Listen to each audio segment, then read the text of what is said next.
ప్రస్తుతం రాష్ట్రంలో తెదేపా ప్రభంజనం వీస్తుందంటూ ఆ పార్టీ సీనియర్ నేత ఎర్రన్నాయుడు వ్యాఖ్యానించారు.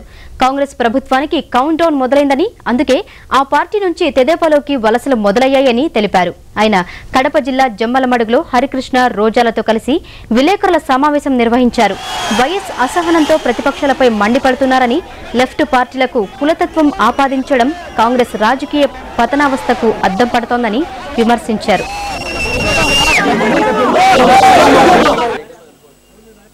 రాష్ట్రం యావత్తు కూడా తెలుగుదేశం పార్టీ ప్రభంజనం, తెలుగుదేశం పార్టీ గాళ్ళు వీస్తున్నాయి. మళ్ళీ పూర్వ వైభవం వచ్చే పరిస్థితుల్లో ఈరోజు రాష్ట్రంలో తెలుగుదేశం పార్టీ ఉంది. కాంగ్రెస్ ప్రభుత్వానికి, రాజశేఖర్ రెడ్డి గారికి రోజులు దగ్గర పడ్డాయనేది స్పష్టంగా వినిపిస్తుంది. అంటే కాంగ్రెస్ ప్రభుత్వానికి కౌంట్ డౌన్ మొదలయ్యింది.